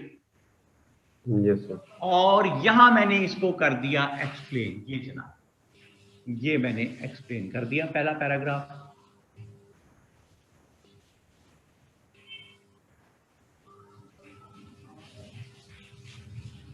ये जी हैदर मेरा पहला पैराग्राफ खत्म हो गया। ठीक है, अब मैं क्या करूंगा हैदर, अब मैं यहां से ये दूसरा वाला बुलेट उठाऊंगा। जी सर। इस दूसरे वाले बुलेट को मैं यहां पे लिखूंगा नीट आउटलाइन में और एक पैराग्राफ में इसको यहां एक्सप्लेन कर दूंगा। लो जी, बड़ा ध्यान रखें, मैं सारे हालात बदलने लगा हूं, जज्बात बदलने लगा हूं, सारा माहौल बदलने लगा हूं। ध्यान रखें, जब मैं ये दूसरा पॉइंट लिख रहा था तो उसी वक्त मुझे याद आया कि यार एक और बहुत अहम पॉइंट है, वो तो मैंने लिखा ही नहीं। हैदर, डज इट हैपन और नॉट? यस सर, बिल्कुल होता है सर। लिखते लिखते आपको कोई नया पॉइंट याद आ जाता है। अगर तो आप पहले ही नीट आउटलाइन बना चुके होंगे, अब आप उसको उसमें शामिल नहीं कर सकते, कटिंग करनी पड़ेगी। Cutting is a forbidden item. तो आपने अगर इस तरीके को फॉलो कर रहे हैं तो जो नया तरीका, नया बुलेट जहन में आया है, असूलन तो इस वक्त इस बुलेट 3 की बारी थी हैदर, इसी की बारी थी ना? लेकिन इस पे वक्ती तौर पे लानत भेज दें। ठीक है? और जो नया बुलेट जहन में आया है उसको पहले यहां पे ये नया बुलेट मैंने लिखा और इस पैराग्राफ में इसको एक्सप्लेन कर दिया। ओके हो गया इधर? यस सर, समझ आ गया। ये जनाब नया बुलेट जो जहन में आया था उसको मैंने यहां पे रख के एक्सप्लेन कर दिया। अब मैं मजे से ही जिस पे वक्ती तौर पे लानत भेजी थी ना, इस बुलेट को उठाऊंगा, तीसरे को, इसको यहां पे लिखूंगा और यहां इसको एक्सप्लेन कर दूंगा। अब ध्यान रखें क्या होने लगा। ये मैं एक्सप्लेन कर रहा हूं, एक्सप्लेन करते करते मुझे अचानक ख्याल आया कि यार ये जो मैंने बुलेट अगला तीसरे के बाद चौथे नंबर पे लिखा हुआ है, चौथे वाले की बजाय ये जो आखिरी लिखा हुआ है ना 5वां, इसकी रेलिवेंस बनती है इसके साथ फौरी तौर पे। तो मैं बजाय इसके इस पैराग्राफ के बाद ये चौथा वाला बुलेट उठाऊं, इसको छोड़ दूंगा वक्ती तौर पे, 5वां वाला उठाऊंगा, उसको यहां पे लिखूंगा नीट आउटलाइन में, यहां उसको एक्सप्लेन कर दूंगा। हैदर, समझ आई बात आपको? यस सर, बिल्कुल अपने हिसाब से रेंज कह रहे हैं आप सर। हाँ जी, सीक्वेंस ताकि खूबसूरत रहे कि जिस चीज का जहां तलक बन रहा है वो वहां पे आ गई है। अब मेरी बात बहुत ध्यान से सुने, मैं क्या कह रहा हूं। मैं ये कह रहा हूं कि इस तरीके का फायदा क्या है, थोड़ी सी मेंटल एक्सरसाइज तो है, लेकिन ध्यान से सुने कि एक तो ये कि ऑल द टाइम स्पॉक में खटक पता नहीं क्या कह रही है, ध्यान से बात सुनो, मैं भी आपकी बात का जवाब भी देता हूँ। All the time you remain within your essay, essay से राइट लेफ्ट हो ही नहीं सकते आप। All the time you are within the essay, एक एक पॉइंट एक एक बुलेट देख के लिख रहे हैं। जहां पे सीक्वेंस गलत होने लगा था वो भी आपने अचानक ठीक कर लिया, जहां पे लिखते लिखते कोई नया पॉइंट जहन में आया था वो भी आपने नीट आउटलाइन में डाल दिया। अच्छा जी, और तीसरा फायदा सुनिए इसका, कि आप जब ऐसे लिख रहे हैं तो ये तरीका आपका पूरा करियर बचा लेता है। कैसे बचा लेता है? इस तरह बचा लेता है कि आपको ये, अगर आपने नीट आउटलाइन में पहले ही 11 सजेशन बना लिए हुए हैं, जज्बाती हुए थे आप, तो याद करें हैदर फार्मूला क्या कहता है कि every point written in the outline is required to be justified in the main essay. Yes sir, बिल्कुल, यस सर। ओके, तो अब हमने हर पॉइंट जो आउटलाइन में लिखा है we have to explain that at least in one reasonable paragraph. तो जब हम ऐसे लिखते लिखते सजेशन तक पहुंचे तो फर्ज करें कि 11:35 है, 35। हैदर, पेपर खत्म होने में कितना टाइम है? सर 15 मिनट्स है। 25 सॉरी सर, 25 25 मिनट रह गए ना? ठीक है, और हमने 2 सेगमेंट्स कवर करने हैं। कौन कौन सा? एक सजेशंस का, एक कंक्लूजन का। यस सर, बिल्कुल सर, 2 रह रहे। कंक्लूजन पे हमें कमांड है, वो हम 10 मिनट में लिखते हैं। तो सजेशंस के लिए कितना टाइम बचा? 15 मिनट सर। 15 मिनट रह गए जी सजेशंस के लिए। फिर सुने, 25 मिनट टोटल बाकी हैं। हमने 2 सेगमेंट्स कवर करने हैं, सजेशंस और कंक्लूजन। तो सजेशंस हमें पता है, कंक्लूजन हमें पता है, हम 10 मिनट में लिखते हैं आखिरी। तो सजेशंस के लिए 15 मिनट बच गए। 15 मिनट में अगर हमने नीट आउटलाइन पहले ही बना दी हुई है और 11 सजेशंस लिखे हुए हैं, तो फिर आप भूल जाएं कि आप 15 मिनट के अंदर अंदर 11 सजेशन, एक एक पैराग्राफ, 11 पैराग्राफ लिख लेंगे। Not possible. Haider right? Yes sir, बिल्कुल। तो हम क्या करते हैं, फिर चालाकी लगाते हैं कुछ स्टूडेंट्स, वो जैसे यहां बुलेट में लिखे हुए सजेशन वहां भी लिख देते हैं। तो असूल क्या कहता था कि every point written in the outline is required to be justified in the main essay. तो यहां पे बाजी हम हार गए। ठीक है? Yes sir. अच्छा, अगर हम इस तरीके को फॉलो कर रहे हो, ये जो मैं आपको बता रहा हूं, तो हम क्या करेंगे, हम यहां से सजेशंस के जो 11 रफ में हमने लिखे हुए हैं, इसमें से कोई से 5 या 6 सजेशंस उठाएंगे, उनको नीट आउटलाइन में लिखेंगे और 2.5 मिनट के 2.5 मिनट में एक रीजनेबल पैराग्राफ छोटा सा उन पे लिख के उन्हें जस्टिफाई कर देंगे। हैदर, समझ आ गई बात? यस सर, आगे बिल्कुल सर। तो 11:50 हो गए। बिल्कुल सर। अब क्या करना है हैदर? कंक्लूजन लिखना है। Yes sir. तो मजे से आप 9-10 मिनट में कंक्लूजन लिखे, पेपर खत्म करके उसके हाथ में पकड़ाएं। को जी थैंक यू वेरी मच, अस्सलाम वालेकुम। Yes sir. हो कोई बात समझ में आती है भाई? अब स्पॉगमाई का सवाल पढ़ते हैं जी। वो कहती हैं बुलेट नीट आउटलाइन में लिखने हैं जस्ट और वी एक्सप्लेन इट। पता नहीं इसका क्या मतलब है। मैंने जो मतलब समझा है कि बुलेट आउटलाइन नीट आउटलाइन में लिखने है कि नहीं, तो उसका जवाब बेटे ये है कि बुलेट नीट आउटलाइन में, देखिए मैंने आपके सामने बनाई है आउटलाइन, वाज़े तौर पर बुलेट लिखे हुए हैं इसमें। अच्छा जी, अहमद क्या कहते हैं, why don't we leave the first 2 pages empty and write the neat outline on them after writing the whole एसे।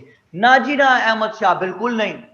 आप बिल्कुल हैफहैज़र्ड हो जाएंगे, कहीं से कहीं घूम जाएंगे आप एसे में। पहले स्केच बनाते हैं फिर एसे लिखते हैं, ये गलती कभी ना करना अहमद शाह को कह रहा हूं, ये गलती कभी ना करना बेटा कि पहले पूरा एसे लिख दो, उसके बाद उसको देख देख के आउटलाइन बनाए। कुछ लोग करते हैं ऐसे, पहले 2-3 पेज खाली छोड़ते हैं। पहले 2-3 पेजेस खाली छोड़े, लेकिन कैसे, last page of the sheet पे स्केच जरूर बनाया हो, क्योंकि विदाउट मेकिंग द स्केच आप कभी ठीक चल ही नहीं सकते। राइट लेफ्ट हो जाएंगे, हैफहैज़र्ड हो जाएंगे। हैदर, समझ आ गई बात आपको? यस सर, बिल्कुल सर। हफ्सा कहती हैं सर थीसिस स्टेटमेंट, आगे सवालिया निशान है, पता नहीं इसका क्या मतलब है। अगर पूछ रही है कहाँ लिखनी है, तो मैं कह रहा हूँ जी इंट्रो में लिखनी है। अगर आप पूछ रही हैं कि आउटलाइन में लिखनी है या नहीं लिखनी है, तो इसका जवाब मैंने पहले भी दिया था। कुछ लोग आउटलाइन में लिख देते हैं थीसिस स्टेटमेंट का 1, 1.5, 2, 2.5 जुमले, कुछ नहीं लिखते। मेरे ख्याल में नहीं लिखना चाहिए, सिर्फ मेंशन कर देना चाहिए कि इस बुलेट के बाद वहां पे थीसिस स्टेटमेंट आएगी मेरे मेन एसे में। मुस्तफा इमरान कहते हैं लिखने हैं सर, एक्सप्लेन तो एसे में होंगे ना। पता नहीं क्या कहते हैं।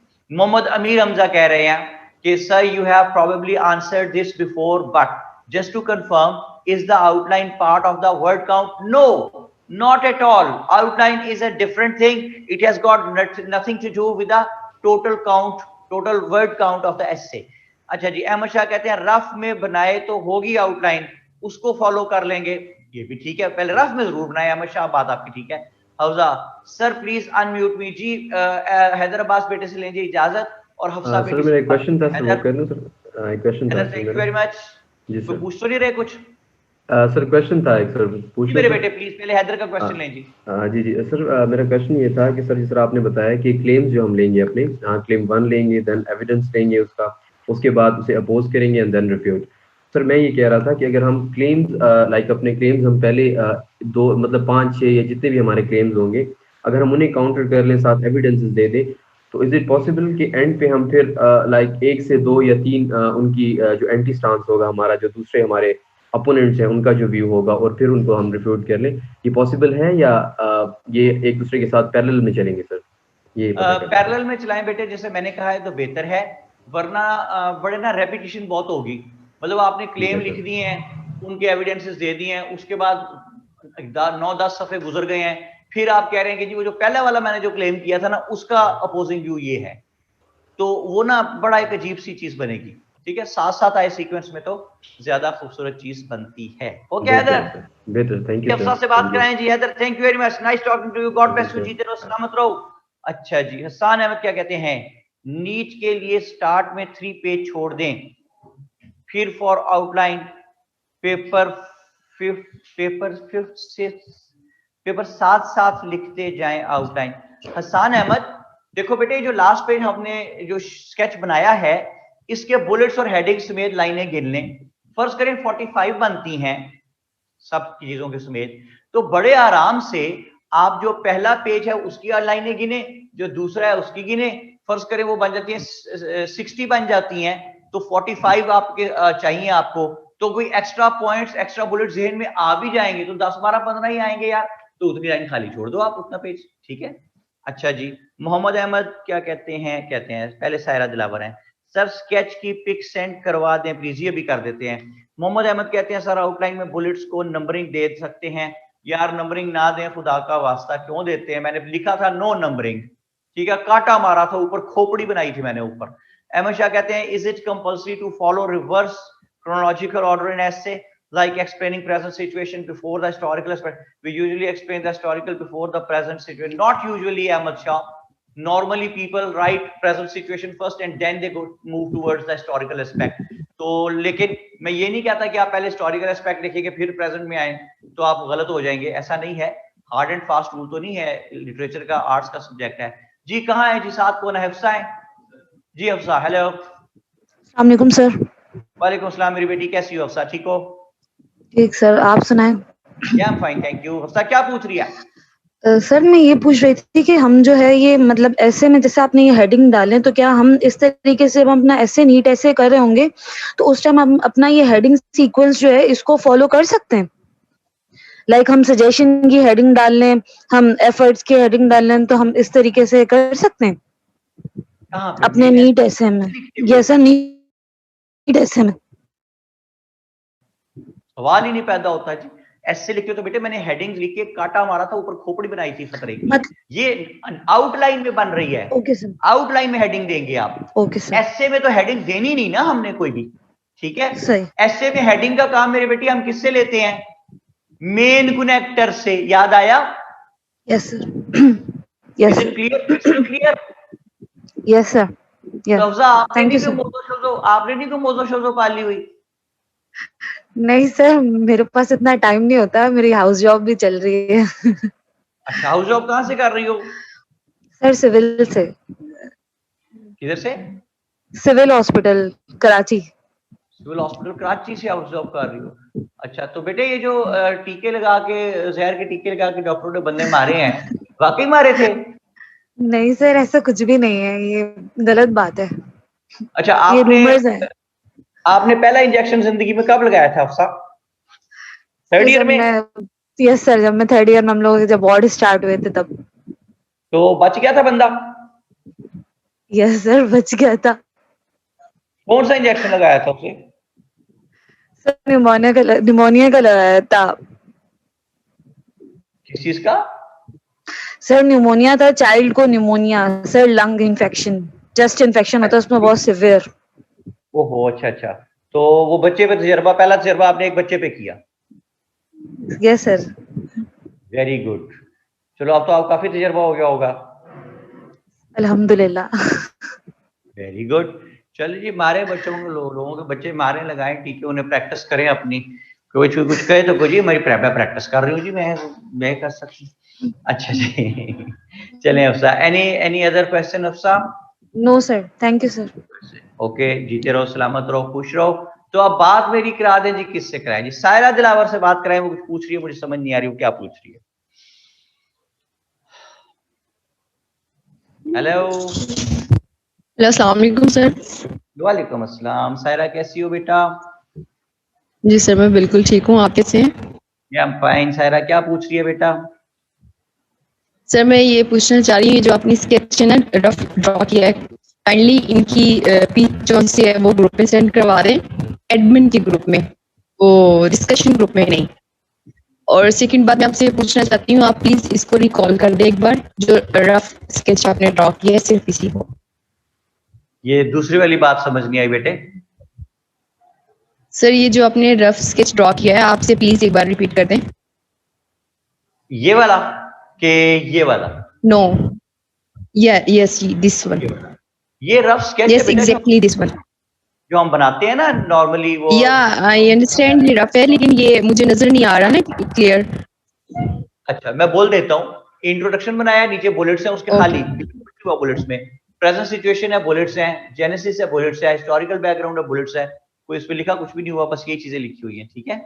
ले जी एडमिन इसकी पिक ले जल्दी, बोर्ड की, जी, मैंने फिर ओके। कुछ और काम करना है, जल्दी जल्दी पिक ले सर ले। थीसिस स्टेटमेंट कहाँ राइट करेंगे, आपने वो नहीं बताया।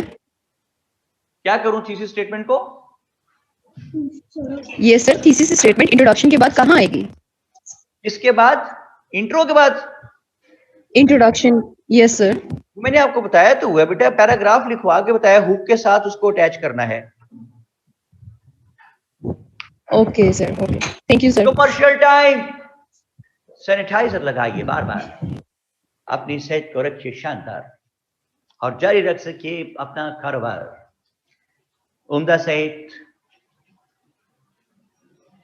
आपकी सेहत के तलबगार, उम्दा सेहत के तलबगार वजारत सेहत, हुकूमत पंजाब। ओके, डैड कौन है जी? मरियम अवान कह रही है डैड हैं, डेड डेड लिख रही है। किसके बारे में लिखा है जी डेड? आपने ये समझ नहीं आई। नया बजर कहती है अनम्यूट मी, इसके बाद, किसके बाद नया बजर? ये चली गई बच्ची, कौन थी? सायरा दिलावर चली गई है। आप बच्ची उससे बात कीजिए, वो जो कह रही है नया बजर कह रही, मेरी बात करें जल्दी।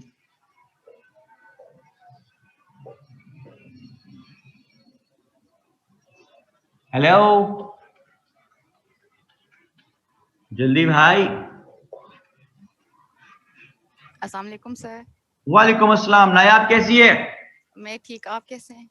या I am fine thank you. मेरी बेटी क्या कर रही है भाई? मैं कुछ नहीं, आज मुझसे बात करें सर। मेरे से बात कर रही है? वाह जी वाह, चलें जी, करें, क्या आज बात मुझसे करनी है नहीं, जी? आप करें, आप काम करें, जो आप कॉल पे लेते हैं ना, पिछली बार मैंने मना कर दिया था, इस बार मुझसे करें। बेटे बहुत कम आपकी आवाज आ रही, कुछ समझ नहीं आ रही। अब आ रही है? जी अब आई आवाज। मैं कह रही हूँ आज मुझसे बात करें sir. Sir outline should be in bullet points or one liner statement or we can write both Jazib Khan. Nayab मुझे कुछ नहीं पता मेरे बेटे, आप क्या कह रहे हैं? मेरी आवाज नहीं आ रही सर? आवाज अब आ रही है, आप बोलो, ऊंचा बोलो ना। मैं कह रही हूँ सर मुझसे बात करें आज। आपसे कर तो रहा हूँ बात, और कैसे करूं? अच्छा फिर आप काम कराए ना आगे। आपका? मैं कह रही हूँ सर अब आप काम कराएं आगे। अच्छा मैं आगे काम करूँ? मतलब आपने मुझे आगे काम कराने की इजाजत देने के लिए बात की है? आपके साथ मैं कॉल पे हूँ, बस ये कहना। ओके फाइन मेरी बेटी। लो जी, मेरी बेटी मेरे साथ है जी नायाब अजहर, और हम बात करते हैं जी आगे। अब मैं काम करने लगा हूँ एक हैरत अंगेज काम, कौन सा काम नायाब? हैरत अंगेज। ना, हैरत अंगेज, हैरत अंगेज। हाँ ये वाला। चल ठीक है, तेरे लिए ठीक है। मैं इंग्लिश एसे की डायग्राम बनाने लगा हूं, ठीक है। अब ये तो किसी किताब में नहीं लिखा, इंग्लिश एसे की डायग्राम बनाने लगा हूं। देखें, मैं बहुत खुश था। किस बात पे खुश था? कि मेरा एसे हर जगह से जुड़ा हुआ है, कहीं से टूटा हुआ नहीं है।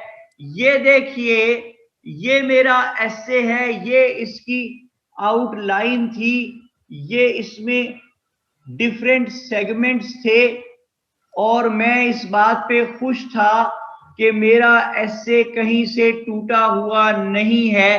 क्यों टूटा हुआ नहीं था नायाब मेरे ख्याल में? इसलिए कि मैंने मेन कनेक्टर्स के जरिए मेन हेड्स को जोड़ दिया था। याद आया? जी जी।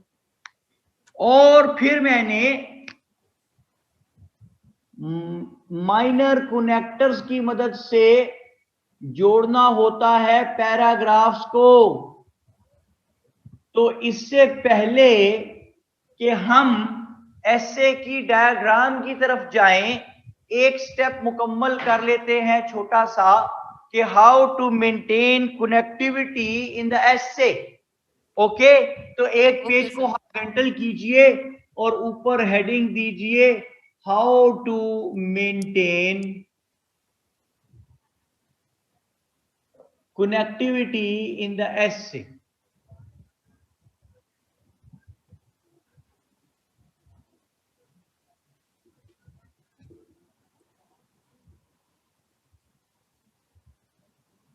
How to maintain connectivity in the essay.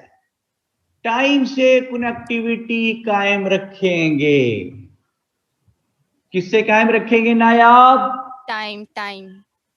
Time time नहीं, टाइम से। टाइम टाइम क्या? टाइम टाइम लो जी, टाइम से या प्लेस से, जगह, प्लेस से कनेक्टिविटी कायम रख लेंगे एसे में, या सिमिलैरिटी से अपने एसे में कनेक्टिविटी कायम रख लेंगे, या कंट्रास्ट से अपने एसे में कनेक्टिविटी कायम रख लेंगे, या मॉडिफिकेशन से अपने एसे में हम कनेक्टिविटी कायम रख लेंगे।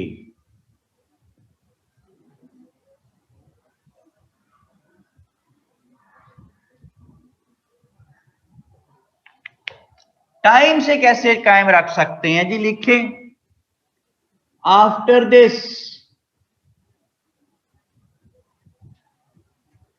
या लेटर ऑन, या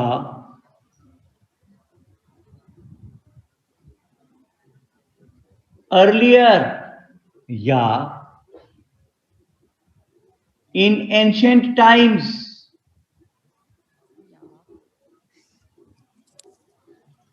या इन 1960s, एटसेट्रा एटसेट्रा। प्लेस से कैसे चेंज हो जाता है जी? इन अदर कंट्रीज,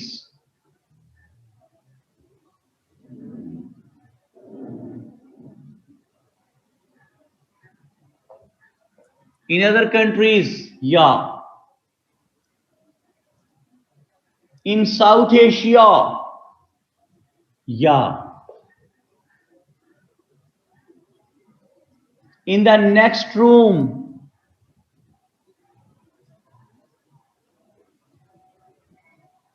या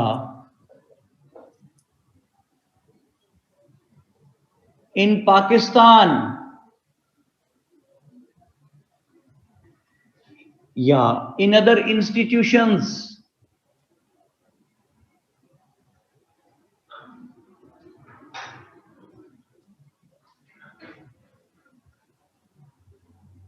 etc.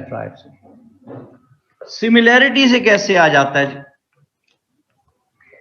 सिमिलरली, या इन द सेम मैनर,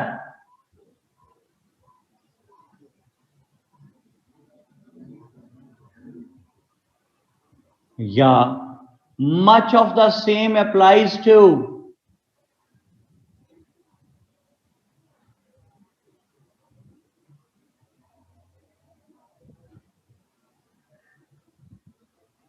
या likewise, या firstly, etc. etc. कंट्रास्ट से कैसे चेंज हो जाता है जी? On the other hand,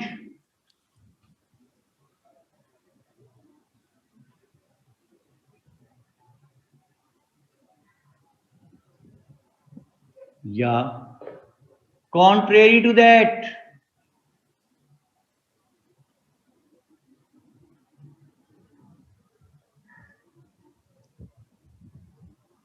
on the other hand, contrary to that, yeah, another school of thought is of the view,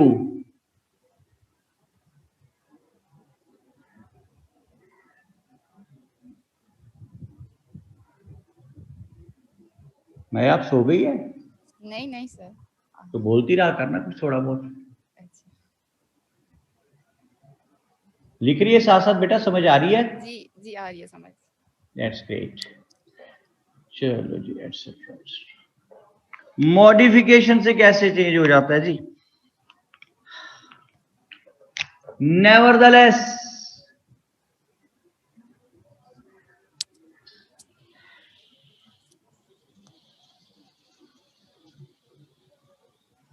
nevertheless, however,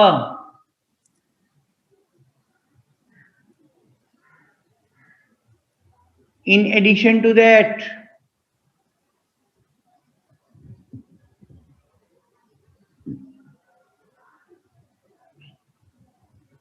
moreover,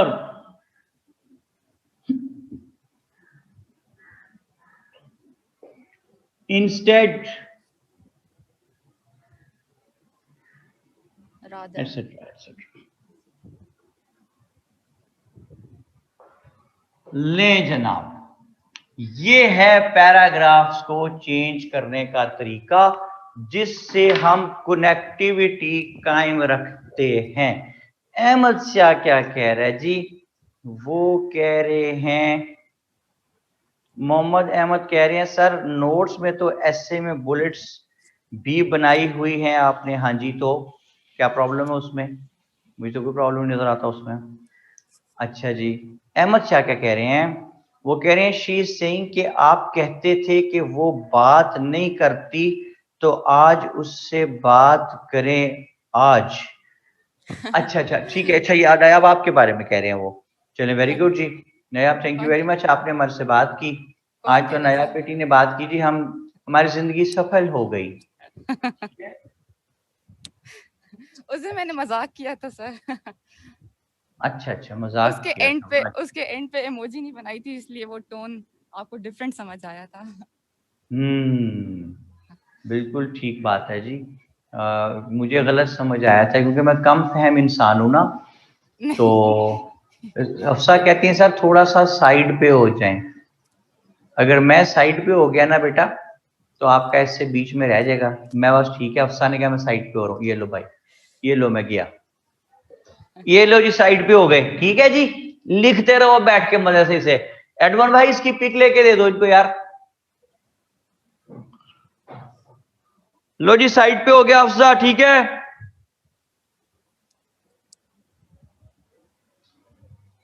Ahmad Shah yes, आप ठीक कह रहे हैं कि मेजर में भी यूज होते हैं, माइनर में भी। ये जो कनेक्टर्स हैं, कनेक्टिंग वर्ड्स हैं जो ये तस्वीर सेंड कर दे बेटा।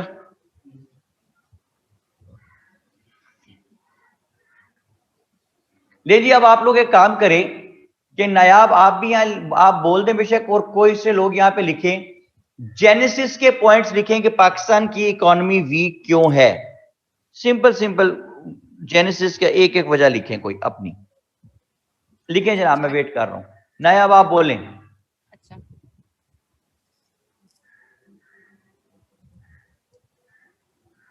जी मुस्तफा इमरान, आप बिल्कुल ठीक कह रहे हैं। अच्छा, ये जो चार्ट लिख के भेजे उनको मैं पढ़ के बताऊं आपको? आप अपना बोलें। मेल एडमिनिस्ट्रेशन एक हो गया, महक कहती है करप्शन है, बिल्कुल ठीक है। पॉलिटिकल इंस्टेबिलिटी है, अच्छा जी, बस जी काफी है, ओके।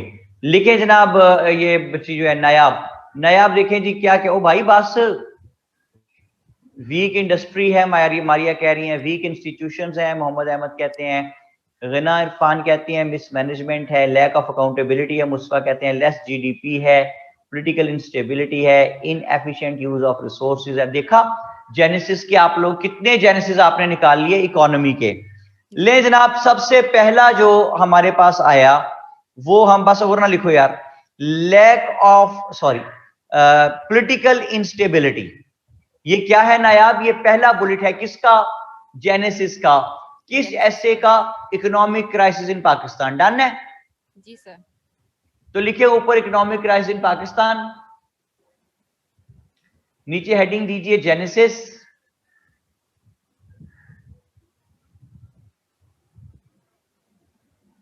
और नीचे लिखिए how to utilize the minor connectors, how to utilize the minor connectors.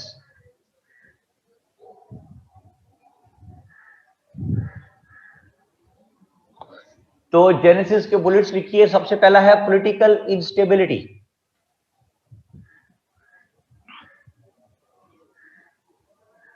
तो पॉलिटिकल इंस्टेबिलिटी का पैराग्राफ जब खत्म होगा तो हम जाएंगे अगले पैराग्राफ में, जो कि बुलेट है हमारा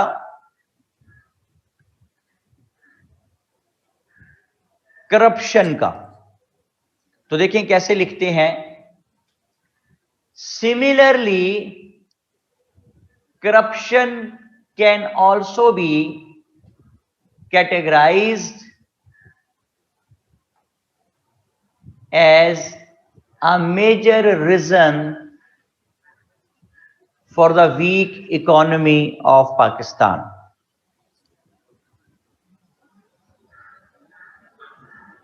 अच्छा जी, ये पैराग्राफ हमने लिख दिया। अगला पैराग्राफ हमारा है जनाब, जो पॉइंट है हमारा वो है, स्क्रॉल डाउन करें यार जरा नीचे से चैट रूम को। हाँ जी, लैक ऑफ अकाउंटेबिलिटी, ठीक है ना यार? ठीक है सर। तो अगले पैराग्राफ का माइनर करेक्टर लगाइए। In the same manner lack of accountability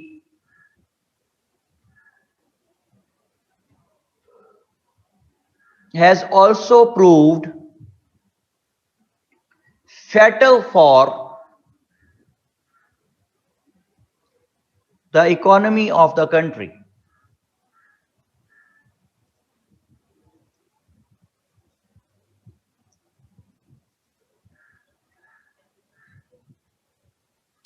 ठीक हो गया ना आप? जी सर, ये जो ऊपर आपने बताए हैं उसके अलावा हैं। जी अच्छा, अब देखें कि एक और पॉइंट अगला आ गया जनाब, कि week industry.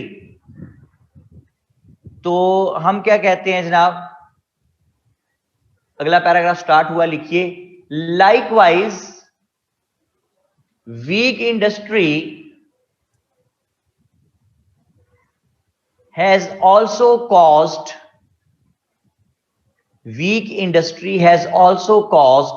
severe damage to the economy of Pakistan.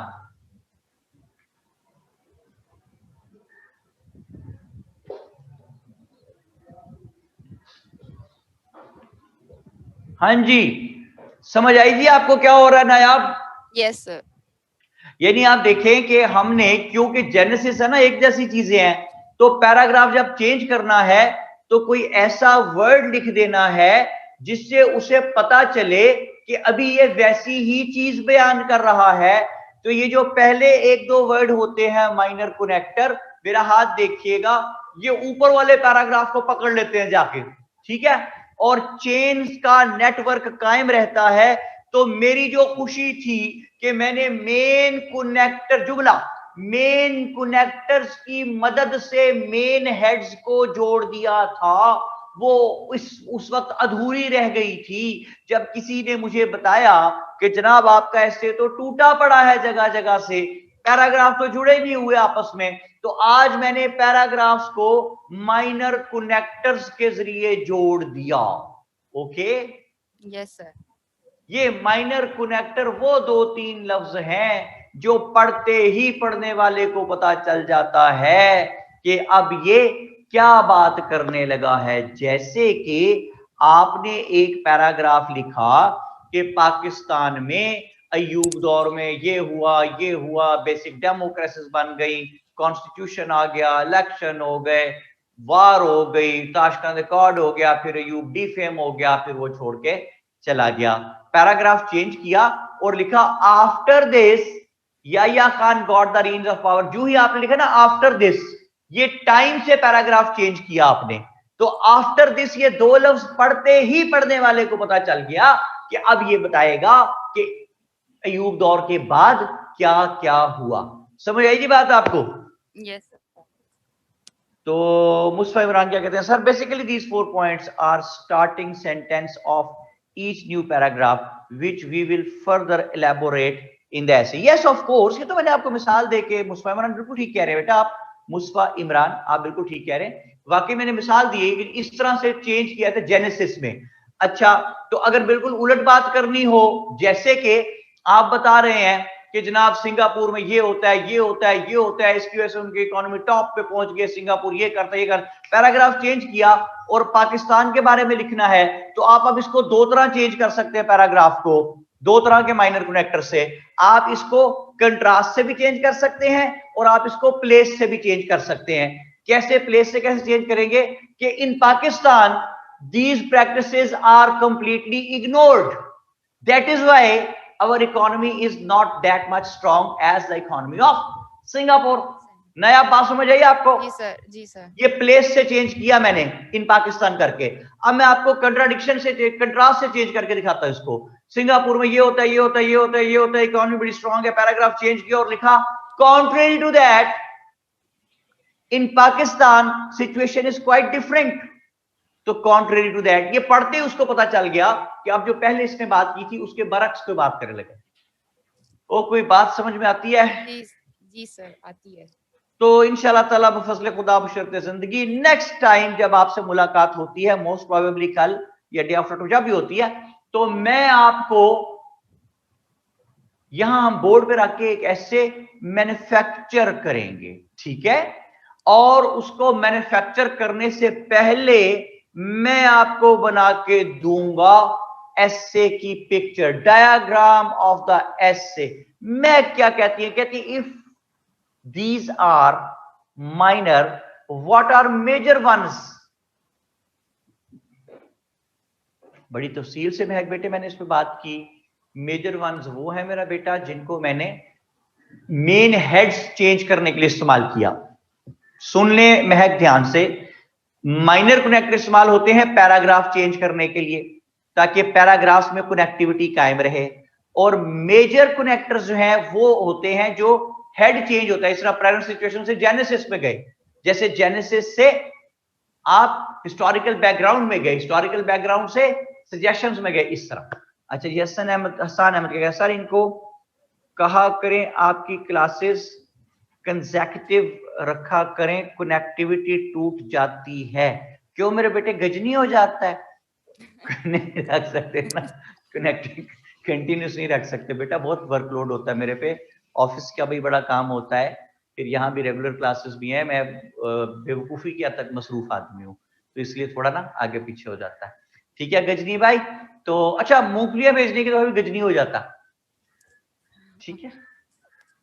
सबसे आसान तरीका भला क्या होता है जी? मैं भूल गया, ओ भाई मैंने चेता ही नहीं रहा जी, मैं भूल गया भाई। तो जब किसी को डांटो, अच्छा जी मैंने याद ही कोई नहीं, मैं चेता ही कोई नहीं रहा, मैं भूल गया। अच्छा जी, तो मैं क्या कह रहा हूं भाई मैं ये कह रहा हूं अच्छा जी, उसामा कहते हैं हालात गजनी वाले हुए हैं आजकल। अच्छा जी, हसान अहमद कहते हैं ले सर मैं हाजिर। नहीं भाई, तू हाजिर ना हो तो मूंगफलियां दे सारे बैच को, सारे ग्रुप को मूंगफलियां दे, हाजिर ना हो, तेरी मेहरबानी मूंगफलियां दे सबको, ठीक है हसन? लो जनाब, जस्ट किडिंग यार। तो मैं ये कह रहा हूं भाई कि gentleman, whatsoever we have tried to discuss today, repeat it, complete it and concrete it and never let it know to anybody else. How simple it is. Nayab सो रही है, जाग रही है? जाग रहे हैं sir. How simple it is. और सब कुछ क्या है नायाब? आसान। बेकार है। बेकार बस यू पीपल आर प्रेशियस। इतने very very very precious. So try to take good care of yourselves and try to become what, Nayab? the best possible version of yourself. Version नहीं, गाड़ी का मॉडल नहीं आ रहा। best possible sons or daughters of your parents. See you all next time. Keep flying and enjoying it. Salman Kazmi signing off. Thank you very much. Dafis.